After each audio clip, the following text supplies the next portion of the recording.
আসসালামু আলাইকুম। অবিরাম বাংলা সংবাদে সবাইকে স্বাগত জানাচ্ছি মার্সিয়া মীরা। শুরুতেই বিআরবি কেবল সংবাদ শিরোনাম। ধানমন্ডি ৩২ নম্বরের বাড়ি ভাঙচুরের পর রাতভর গণভোজের আয়োজন। বনানীতে শেখ সেলিমের বাড়িতেও হামলা ভাঙচুর। প্রতিহতের ঘোষণা অন্তর্বর্তী সরকারের। দিল্লিতে বসে শেখ হাসিনা বক্তব্য দেয়ায় বিক্ষুব্ধ হয়েছে ছাত্র জনতা, বললেন পররাষ্ট্র উপদেষ্টা। ঢাকায় ভারপ্রাপ্ত হাইকমিশনারকে ডেকে প্রতিবাদপত্র হস্তান্তর। হাতিয়া ও সাভারে ছাত্রদের উপর হামলাকারী আওয়ামী লীগের বিরুদ্ধে ব্যবস্থা নেওয়া হবে, জানালেন উপদেষ্টা আসিফ মাহমুদ।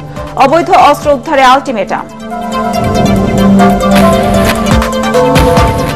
এবং জানুয়ারি মাসে ৩২ শিশু সহ ৪৭ জন পাশবিক নির্যাতনের শিকার। অভিভাবকদের অতি আধুনিক মানসিকতা এবং উদাসীনতায় বিপদগামী হচ্ছে শিশুরা। শুনছিলেন বিআরবি কেবল সংবাদ শিরোনাম, এবার বিস্তারিত। ধানমন্ডি ৩২ নম্বর শেখ মুজিবুর রহমানের বাড়ি ভাঙচুরের পর রাতভর চলে গণভোজের আয়োজন। জিয়াফত অনুষ্ঠানের আয়োজন করে বিক্ষুব্ধ ছাত্র জনতা। রাতে বনানীতে আওয়ামী লীগ নেতা শেখ সেলিমের বাড়িতেও হামলা ভাঙচুর করা হয়। এদিকে বিভিন্ন প্রতিষ্ঠান স্থাপনা ভাঙচুর, অগ্নিসংযোগের মতো কর্মকাণ্ড শক্তভাবে প্রতিহত করার ঘোষণা দিয়েছে অন্তর্বর্তী সরকার। আরো জানাচ্ছেন ইয়াসিন রানা। যেন এক ধ্বংসস্তূপে পরিণত হয়েছে ধানমন্ডির ৩২ নম্বর। পূর্ব নির্ধারিত কর্মসূচি অনুযায়ী বৃহস্পতিবার রাত ৮টার পর এখানে ভাঙচুর ও অগ্নিসংযোগ করে বিক্ষুব্ধ ছাত্র জনতা। সারা রাতই ছিল ছাত্র জনতার ভিড়। অনেকেই পরিবার পরিজন নিয়েও পরিদর্শনে আসেন এখানে। ছাত্র জনতা বলছে, পরবর্তী যে কোনো সরকারের জন্য এ ধ্বংসস্তূপ নিদর্শন হয়ে থাকবে। ৫ই আগস্টের পরেই এই যে স্থাপনাগুলো ঘুরে দেওয়া উচিত ছিল। এখন দেখে খুব ভালো লাগতেছে। স্বৈরাচারের পালিয়ে যাওয়ার পর থেকে এখানে দেখতে আসলাম কি অবস্থা। আসছি, অনেক ভালো লাগতেছে, অনেক আনন্দ লাগতেছে। দেখছি যে অনেক মানুষের হই হুল্লোড়। কালকে যদি একটা ক্ষমা চাইতো দেশের কাছে, আজকে ভাঙাচোরা হতো না। আজকে বাংলাদেশের প্রত্যেকটা আওয়ামী লীগের নেতা বাড়ি সব ভাঙাচোরা হচ্ছে একমাত্র শেখ হাসিনার জন্য। উনি যে পালায় গেছে, পালায় গিয়া উনি উনার জীবন রক্ষা করছে, কিন্তু আওয়ামী লীগের যে হাজার হাজার লক্ষ লক্ষ নেতা কর্মী ওনাকে বিপদে ফালায় উনি চলে গেছে। এই মতো স্বৈরাচার বাংলাদেশে যেন আর জন্ম না নেয়। ধানমন্ডি ৩২ নম্বর ধ্বংসস্তূপের পাশেই ছিল উৎসবের আমেজ। খিচুড়ি রান্না করে জিয়াফত পালনের মাধ্যমে উৎসবে মেতে ওঠেন সকলে। জিয়াফত একটা উসিলা মাত্র, কিন্তু আমাদের মূল কাজটা হচ্ছে এখানে ভারতীয় আগ্রাসন মুক্ত করা, বাংলাদেশকে এমন একটা জায়গায় নিয়ে যাওয়া যে জায়গাটা আমরা মাথা উঁচু করে বাঁচতে পারি আমাদের নিজেদের পরিচয়। আমরা ১৩৪ কেজি গোস্ত, ১৫০ কেজি চাউল, এখানে আমাদের হয়তো ৭-৮ ডেগ রান্না, ১০ ডেগের মতো। তো আমরা আসলে আয়োজন, আমরা যারা আসবে তাদেরকেই আমরা আপ্যায়ন করব। হ্যাঁ, অবশ্যই খিচুড়ি খেয়ে যাবো। খাবো না এটা আমারটা তো আছে এখানে, না খেয়ে তো যাবো না। রাত যদি ৩টা বাজে তারপর খিচুড়ি খাবো, খেয়ে পরে যাবো। এদিকে বনানীর ১১ নম্বরে আওয়ামী লীগের সভাপতি মণ্ডলীর সদস্য শেখ সেলিমের বাড়িতে হামলা ও ভাঙচুরের ঘটনা ঘটে। রাতে অন্তর্বর্তী সরকারের এক বিবৃতিতে বলা হয়, সারা দেশে বিভিন্ন প্রতিষ্ঠান ও স্থাপনা ভাঙচুর ও অগ্নিসংযোগের কর্মকাণ্ড শক্তভাবে প্রতিহত করবে সরকার। দেশকে অস্থিতিশীল করা হলে দায়ীদের বিরুদ্ধে তাৎক্ষণিক কঠোর ব্যবস্থা নেওয়া হবে। ইয়াসিন রানা, এটিএন বাংলা, ঢাকা।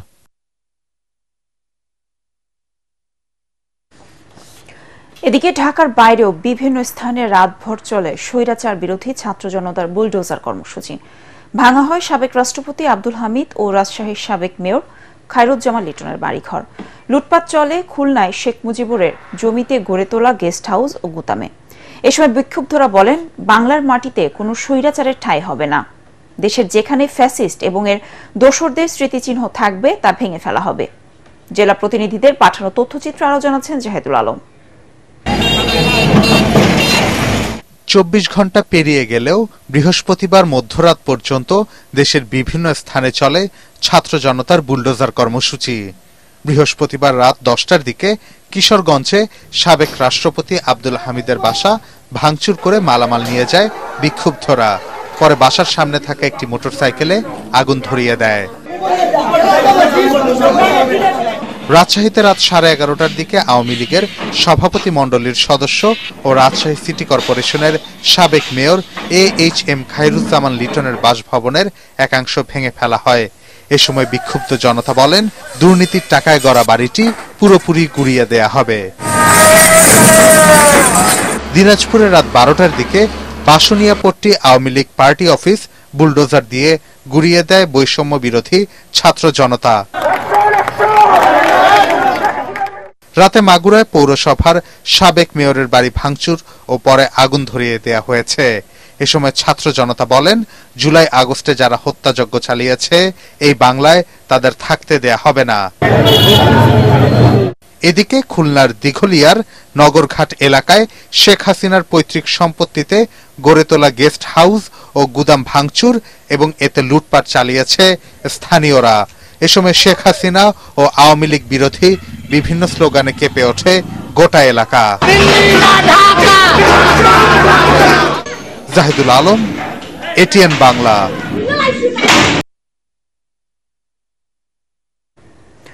দর্শক, এই মুহূর্তে ধানমন্ডি 32 নম্বরে আছেন আমাদের সহকর্মী মনির হোসেন তপু। আমরা সরাসরি চলে যাচ্ছি তার কাছে। আপনাকে জানিয়ে রাখি যে ধানমন্ডির এই 32 আমরা এখন আছি। এখানে আশপাশে এখনো আমরা দেখতে পাচ্ছি সকাল থেকে অনেক মানুষ এখানে ভিড় করছেন এই ধানমন্ডির 32-এর এই বাড়িটি দেখার জন্য, এবং এই পুরো বাড়িটি বলা চলে এখন ধ্বংসস্তূপে পরিণত হয়েছে। মার্চ টু ধানমন্ডি 32 যে কর্মসূচি বিপ্লবী ছাত্র জনতা পালন করেছে, সেদিন রাতে বুলডোজার দিয়ে এই ভবনটিকে বেশ কিছু অংশ এখানে তারা ভেঙে ফেলে।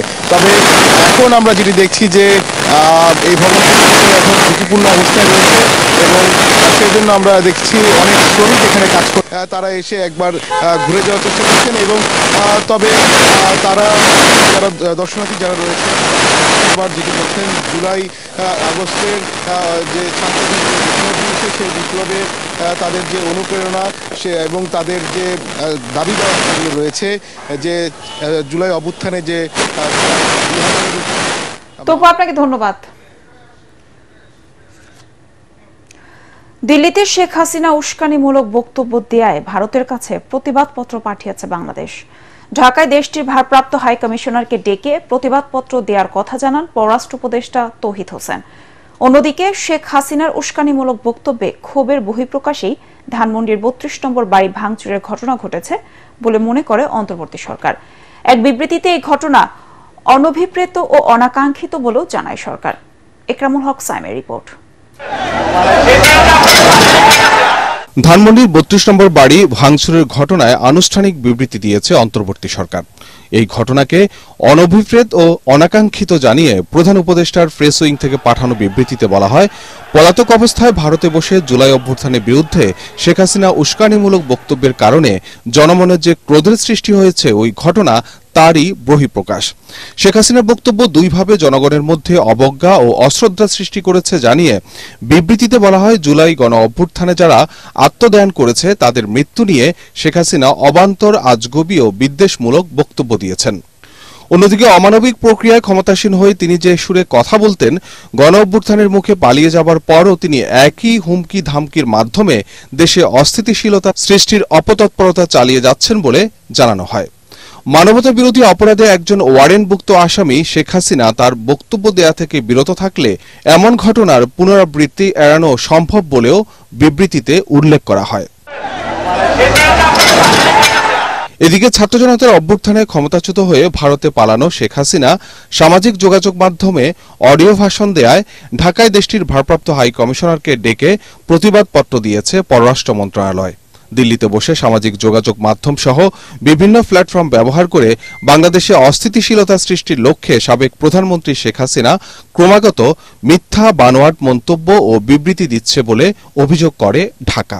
ভারতে থেকে যেসব বক্তৃতা বিবৃতি দিচ্ছেন সেটাকে ছাত্র জনতা ভালোভাবে নেয়নি, এবং তিনি অবিরাম যেহেতু প্রভোগ করতে থেকেছেন তারই ফলশ্রুতিতে এই ঘটনাটা ঘটছে বলে আমাদের বিশ্বাস। এবং যদি তিনি এই ধরনের ঘটনা থেকে বিরত থাকতেন তাহলে এরকম ঘটনা হয়তো ঘটতো না। তার সাম্প্রতিক বক্তব্যগুলি ছিল অত্যন্ত বেশি আক্রমণাত্মক, যে কারণে হয়তো এই ইয়াং জেনারেশনের সেন্টিমেন্টেশন শক্ত খুব বেশিভাবে লেগেছে। আমরা ভারতকে আমরা তো অনুরোধ করে যাচ্ছি যে তাকে যেন এই ধরনের বক্তব্য দেওয়া থেকে যেন তাকে বিরত রাখার চেষ্টা করা হয়। আমরা দেখব যে কি ঘটে এবং কতটুকু তারা পদক্ষেপ নেয়, সেই অনুযায়ী আমাদেরকে পরবর্তী পদক্ষেপ নিতে হবে। সাপ্তাহিক ব্রিফিংয়ে পররাষ্ট্র উপদেষ্টা এম তৌহিদ হোসেন বলেন, শেখ হাসিনা ইস্যুতে ভারত সরকারকে অবিলম্বে পারস্পরিক শ্রদ্ধা ও বোঝাপড়ার মাধ্যমে যথাযথ ব্যবস্থা নেওয়ার অনুরোধ করা হয়েছে। ভারতের সাথে সম্পর্কের ক্ষেত্রে অস্বস্তি তো একটা সৃষ্টি হয়েছিল, এটা তো অস্বীকার করে কোনো লাভ নেই। আমাদের তরফ থেকে আমরা চেষ্টা করেছি সেই অস্বস্তি দূর করে একটা দুই পক্ষের জন্য লাভজনক এবং দুই পক্ষেরই স্বার্থ উদ্ধার করে এরকম একটি ব্যালেন্স সম্পর্ক প্রতিষ্ঠা করতে, এবং সেই চেষ্টা বহাল আছে। এ সময় তিনি আরো জানান, এপ্রিলের মধ্যে ঢাকা সফরে আসছেন পাকিস্তানের পররাষ্ট্রমন্ত্রী। ইকরামুল হক সায়েম, এটিএন বাংলা, ঢাকা। নোয়াখালীর হাতিয়া ও ঢাকার সাভারে নাগরিক কমিটি ও বৈষম্য বিরোধী ছাত্রদের উপর হামলাকারী আওয়ামী লীগ সন্ত্রাসীদের বিরুদ্ধে ব্যবস্থা নেওয়া হবে বলে জানিয়েছেন উপদেষ্টা আসিফ মাহমুদ সজীব ভুঁইয়া।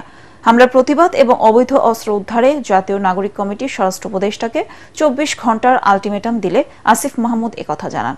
ইয়াসিন রানার আরেকটি রিপোর্ট। নোয়াখালীর হাতিয়া ও ঢাকার সাভারে নাগরিক কমিটি ও বৈষম্য বিরোধী ছাত্রদের উপর আওয়ামী লীগের হামলার ঘটনায় স্বরাষ্ট্র উপদেষ্টার বাসভবন ঘেরাওয়ের কর্মসূচি দেয় জাতীয় নাগরিক কমিটি। আব্দুল হান্নান মাসুদের নেতৃত্বে নেতাকর্মীরা প্রধান উপদেষ্টার বাসভবন যমুনার সামনে গেলে আটকে দেয় পুলিশ। পরে সেখানে অবস্থান নেন নেতাকর্মীরা। আপনারা জানেন যে ঢাকা 19-এর এমপি ছিল এনামুর রহমান, কিন্তু আসলে ওখানে মুকুটহীন যে বাদশা, যে আসলে পুরোপুরি ভাবে পুরো সন্ত্রাসী সিন্ডিকেট নিয়ন্ত্রণ করত, সেটা রাজীব এবং তার ভাই সমর। আজকে তারা অ্যাটাক করে আমার ভাইদেরকে, আজকে 11 থেকে 12 জন এখন পর্যন্ত আহত হয়েছে, গুরুতর আহত রয়েছে। আজকে 6 মাস পরেও শিক্ষার্থীদের উপর গুলি চালাতে পারে, তাহলে কেন সামরিক বাহিনীকে ম্যাজিস্ট্রেসি পাওয়ার দেওয়া হয়েছে? যদি অস্ত্র উদ্ধারের হিম্মত না রাখে, তাহলে তো সেই অস্ত্র দিয়ে সেই গুলি করে আমাদের এখানে প্রত্যেকটা গুলি করবে। তার আগে আপনারাই গুলি করে দেন আমাদেরকে, যে আচ্ছা তোমাদের জীবন নিয়ে আমাদের কোনো চিন্তা ভাবনা নেই, এই দেশের মানুষের ভবিষ্যৎ নিয়ে আমাদের কোনো চিন্তা ভাবনা নেই। এ সময় জাতীয় নাগরিক কমিটির নেতাকর্মীদের সাথে দেখা করতে আসেন স্থানীয় সরকার উপদেষ্টা আসিফ মাহমুদ। তিনি হামলার ঘটনায় দোষীদের আইনের আওতায় আনার প্রতিশ্রুতি দেন। পরাজিত ফ্যাসিবাদী শক্তি নানাভাবেই আরো বিভিন্ন জায়গা থেকে অস্ত্র বাংলাদেশে ঢোকানোর এবং দেশের পরিস্থিতি অস্থিতিশীল করার চেষ্টা করছে। আবার পুনরায় সম্মিলিত যৌথ বাহিনী আছে, সেই যৌথ বাহিনীর অভিযান ইফেক্টিভ ভাবে যাতে আবার পরিচালনা করা যায়, আমরা সরকারের সর্বোচ্চ পর্যায় থেকে নির্দেশনা দিব। ইয়াসিন রানা, এটিএন বাংলা, ঢাকা। রাষ্ট্রবিরোধী ষড়যন্ত্রের অভিযোগে রাজধানীর ধানমন্ডির বাসা থেকে অভিনেত্রী মেহের আফরোজ শাওনকে আটক করা হয়েছে। গোয়েন্দা পুলিশ জানায়, এ ব্যাপারে তাকে জিজ্ঞাসাবাদ করা হচ্ছে। এর আগে সন্ধ্যায় জামালপুর সদরের শাওনের পৈতৃক বাড়িতে আগুন দেয়া হয়। তার বাবা প্রকৌশলী মোহাম্মদ আলী জামালপুর 5 আসন থেকে দ্বাদশ জাতীয় সংসদ নির্বাচনে আওয়ামী লীগের মনোনয়ন প্রত্যাশী ছিলেন। মেহের আফরোজ শাওন আওয়ামী লীগের সংরক্ষিত নারী আসনের মনোনয়ন প্রত্যাশী ছিলেন। এদিকে রাষ্ট্রবিরোধী ষড়যন্ত্রে জড়িত থাকার অভিযোগে অভিনেত্রী সোহানা সাবাকে জিজ্ঞাসাবাদের জন্য ডিবি কার্যালয়ে নেওয়া হয়েছে। রাত 12:30টার দিকে ধানমন্ডি এলাকা থেকে তাকে মিন্টু রোডের ডিবি কার্যালয়ে নেওয়া হয়। অভিনেত্রী শাওনের পর সোহানা সাবা নজরদারিতে ছিলেন। তার বিরুদ্ধে দেশবিরোধী ষড়যন্ত্রের অভিযোগ রয়েছে। আওয়ামী লীগপন্থী শিল্পীদের হোয়াটসঅ্যাপ গ্রুপ আলো আসবেই এর সক্রিয় সদস্য ছিলেন অভিনেত্রী সোহানা সাবা। বিভিন্ন ক্ষেত্রে গুরুত্বপূর্ণ অবদানের জন্য স্বীকৃতি হিসেবে দেশের 14 জন বিশিষ্ট নাগরিক এবং একটি প্রতিষ্ঠানকে 21শে পদক 2025 এর ভূষিত করার ঘোষণা দেয়া হয়েছে। সংস্কৃতি মন্ত্রণালয়ের এক সংবাদ বিবৃতিতে জানানো হয়, গবেষণায় 21শে পদক পাচ্ছেন মইদুল হাসান, ভাষা ও সাহিত্যে মরণোত্তর শহীদুল জহির ও হেলাল হাফিজ এবং সমাজ সেবায় মরণোত্তর মোহাম্মদ ইউসুফ চৌধুরী। এছাড়াও বিজ্ঞান ও প্রযুক্তিতে মেহেদী হাসান খান, শিক্ষায় ডক্টর নিয়াজ জামান এবং সংস্কৃতি ও শিক্ষায় ডক্টর শহীদুল আলম। সাংবাদিকতা ও মানবাধিকার বিভাগে 21শে পদক পাচ্ছেন মাহমুদুর রহমান। সাংবাদিকতায় মরণোত্তর মাহফুজুল্লাহ, শিল্পকলার চিত্রকলা বিভাগে রোকেয়া সুলতানা, আলোকচিত্রে নাসির আলী মামুন এবং সঙ্গীতে ফেরদৌসারা ও মরণোত্তর ওস্তাদ নিরোধ বরণ বড়ুয়া।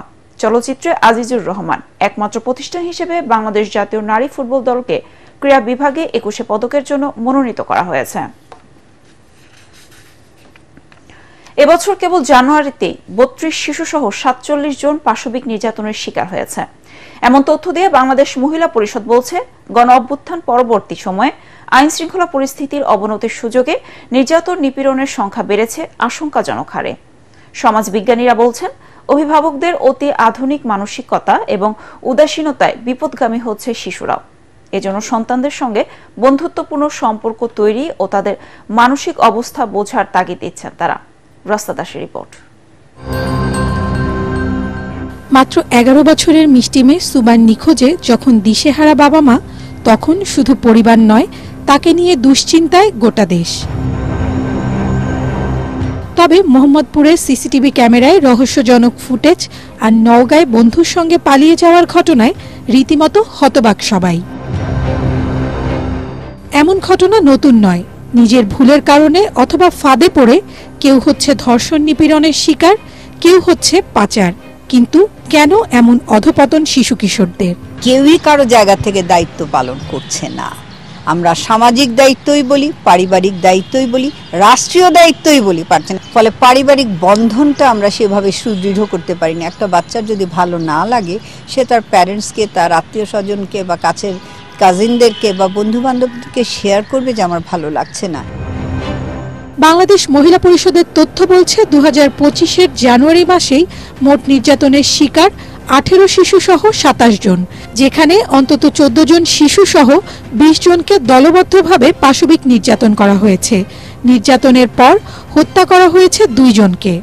নৃশংসতাটাই আমাদের আসলে অনেক বেশি চিন্তিত করে তুলেছে এবং উদ্বিগ্ন করে তুলেছে। সংখ্যাটা তো আছে, এবং যে সংখ্যাটা, এই সংখ্যাটা তো আসলে বাস্তব না, এই সংখ্যার চেয়ে অনেক বেশি। কিন্তু এর বাইরেও আমরা জানি যে অনেক অনেক ঘটনা ঘটতেছে, যে ঘটনাগুলি আসলে আসছে না, রিপোর্টেড হচ্ছে না। সমাজবিজ্ঞানী ও গবেষকরা বলছে, অভ্যুত্থানের পর একটি নিরাপদ বাংলাদেশ গড়তে জনমনে যে আকাঙ্ক্ষা তৈরি হয়েছে, তা বাস্তবে রূপ দিতে প্রয়োজন জিরো টলারেন্স নীতির বাস্তবায়ন। নিশ্চিত করতে হবে অপরাধীদের দৃষ্টান্তমূলক শাস্তি। যারা সহিংসতার ঘটনাগুলো ঘটাচ্ছে, এরকম নৃশংসতার ঘটনা ঘটাচ্ছে, হয় তারা আইন জানে না অথবা আইনকে তারা তোয়াক্কা করছে না। বিচারটা আসলে আমাদের সঠিকভাবে হচ্ছে না। একেবারে মৃত্যুদণ্ড দেওয়া উচিত। 1-2টা দিত, তাহলে দেখা যেত এই কাজটাতেই যেত না। একই সাথে বিদ্যমান আইনের যুগোপযোগী সংস্কার ও কার্যকর প্রয়োগের তাগিদও আসছে বারবার। নারীর প্রতি সহিংসতা সমাজের একটি দীর্ঘকালীন ব্যাধি। যুগ যুগ ধরে চলমান এই ব্যাধির শেষ কোথায় তা কেউ বলতে পারে না। নারী ও কন্যার প্রতি সহিংসতা প্রতিরোধ ও প্রতিকারে সরকার এবং সংস্থাগুলো কাজ করছে, তবে বিশেষজ্ঞরা বলছে তা যথেষ্ট নয়। সামাজিক মূল্যবোধ তৈরির পাশাপাশি দোষীদের কঠোর শাস্তির মাধ্যমে সৃষ্টি করতে হবে দৃষ্টান্ত। রাসনা দাস, এটিএন বাংলা, ঢাকা। ৪৮তম প্রতিষ্ঠা বার্ষিকী উপলক্ষে মেধাবী শিক্ষার্থীদের সংবর্ধনা ও জুলাই গণ অভ্যুত্থানের উপর নির্মিত ডকুমেন্টারি প্রদর্শনীর আয়োজন করে বাংলাদেশ ইসলামী ছাত্র শিবির। ঢাকা বিশ্ববিদ্যালয়ের বটতলায় কয়েকশো শিক্ষার্থীদের অংশগ্রহণে এই অনুষ্ঠানটির আয়োজন করা হয়।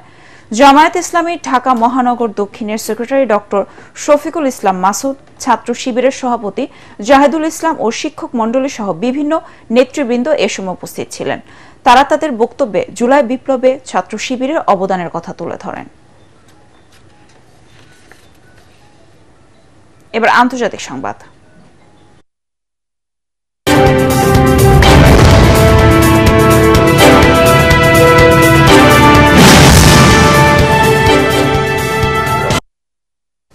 পবিত্র ওমরা পালনে মেনিনজাইটিস টিকা নেওয়ার বাধ্যবাধকতা বাতিল করেছে সৌদি আরব।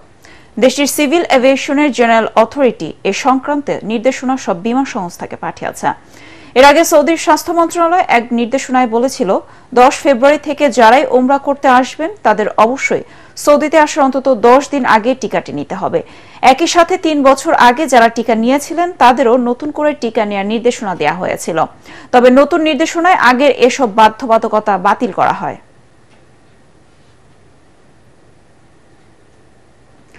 আন্তর্জাতিক অপরাধ আদালত আইসিসির বিরুদ্ধে নিষেধাজ্ঞা জারি করেছেন মার্কিন প্রেসিডেন্ট ডোনাল্ড ট্রাম্প।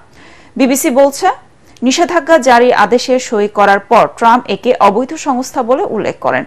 বলেন, এটি যুক্তরাষ্ট্র ও ইসরায়েলকে লক্ষ্য করে ভিত্তিহীন পদক্ষেপ নিচ্ছে।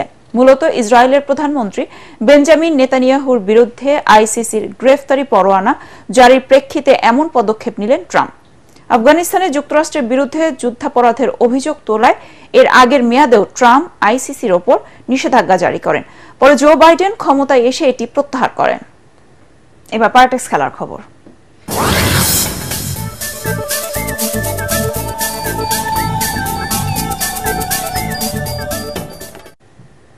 বিপিএল এর শিরোপার লড়াই আজ বর্তমান চ্যাম্পিয়ন বরিশালের মুখোমুখি হবে চট্টগ্রাম কিংস।